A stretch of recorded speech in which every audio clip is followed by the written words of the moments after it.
नमस्कार, माधुरीज किचनमध्ये तुमच्या सगळ्यांचे अगदी मनापासून स्वागत। आज आपण मस्त नाश्त्याचा प्रकार बनवणार आहोत। अगदी झटपट बनवलेला आहे आणि एकदम सोपा पण आहे। तांदळापासून मस्त चमचमीत असा ढोकळा आपण आज बनवणार आहोत। त्यासाठी मी 1.5 वाटी तांदूळ घेतलेला आहे। तांदूळ स्वच्छ धुवून 1 तास भिजत घातलेला आहे। सकाळी उठल्या उठल्या तांदूळ भिजवून द्यायचा म्हणजे झटपट नाश्ता होऊन जातो। तो तांदूळ आपल्याला एका मिक्सर जारमध्ये काढून घ्यायचा आहे। पाणी सगळे गाळून घ्यायचे, फक्त तांदूळ जारमध्ये टाकायचा। त्यानंतर यात त्याच वाटीने अर्धा वाटी रवा घेतलेला आहे। त्यानंतर त्याच वाटीच्या मापाने अर्धी वाटी दही घेतलेले आहे। दही मस्त थोडे आंबट घ्यावे म्हणजे ढोकळा मस्त छान असा आंबट होतो। हे सगळं आपल्याला एका मिक्सर जारमध्ये दळून घ्यायचे आहे। याची आपल्याला बारीक पेस्ट तयार करून घ्यायची आहे। हे बघा, मस्त छान अशी बारीक पेस्ट आपली तयार झालेली आहे।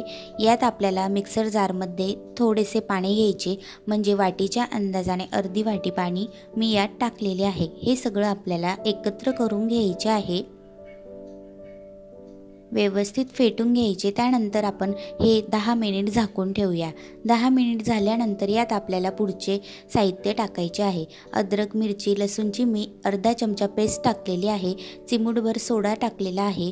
अर्धा चमचा बेकिंग पावडर टाकलेली आहे आणि 1 चमचा पिठी साखर घातलेली आहे। त्यानंतर यात आपल्याला चवीनुसार मीठ टाकून घ्यायचे आहे।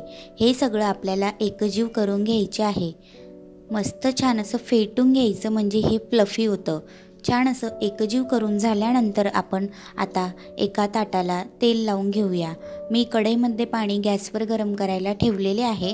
पाणीही तापेल तोपर्यंत आपण ताटाला तेल लावून घेऊया। ताटाला तेल लावल्यानंतर आपण या बॅटरमध्ये आता इनो सोडा घालणार आहोत, म्हणजे हे बॅटर छान फुलून जाते। 1 पूर्ण पॅकेट इनो सोडा आपल्याला यात घालायचा आहे। थोडे पाणी घालून हे एकाच डायरेक्शनने आपल्याला छान फेटून घ्यायचे आहे। पटकन फेटून घ्यायचे म्हणजे सोड्यामुळे पटकन फ्लफी असे आपले पीठ फुलून जाते। त्यानंतर तेल लावलेल्या ताटात आपल्याला हे संपूर्ण बॅटर आपल्याला या ताटात ओतून घ्यायचे आहे। हे बॅटर व्यवस्थित ओतून झाल्यानंतर कढई ठेवली होती, पाणीही तापलेले आहे। एक स्टँड ठेवलेले आहे, त्यात हा ताट आपल्याला ठेवून घ्यायचा आहे। मंद आचेवर 20-25 मिनिट आपल्याला हा ढोकळा वाफवून घ्यायचा आहे। ढोकळा छान वाफवून झाल्यानंतर तुम्हाला दाखवते, थोडे तिखटही भुरभुरायचे म्हणजे ढोकळा मस्त छान दिसतो। आपला ढोकळा परफेक्ट 20-25 मिनिटानंतर झालेला आहे। थोडे गार होऊ द्यायचे, गरम काढायचे नाही। गार झाल्यानंतर आपल्याला याला ताटातच कट करून घ्यायचं आहे। हे बघा, अशा पद्धतीने आपल्याला कट करून घ्यायचे। तुम्ही लहान मोठे तुकडे करू शकता। कट करून झाल्यानंतर 1 चमचा घेतलेला आहे, त्यात तेल टाकलेले आहे। त्या तेलामध्ये जिरे आणि मोहरी आपल्याला कडकडून गरम करून घ्यायचे आहे। ही मोहरी आणि जिरे आपल्याला या ताटात ओतून घ्यायचे आहे। छान तडतडल्यानंतर हे तेल याच्यावर संपूर्ण टाकून घ्यायचे आणि मस्त आपल्याला हा ढोकळा एका चमच्याच्या साहाय्याने काढून घ्यायचा आहे। तुम्ही बघू शकता, अगदी सहज निघालेला आहे, ताटाला जराही चिपकलेला नाही। मस्त छान फ्लफी अगदी फुललेला आहे। अगदी असा मस्त मऊसूत झालेला होता, खायला पण खूपच टेस्टी होता।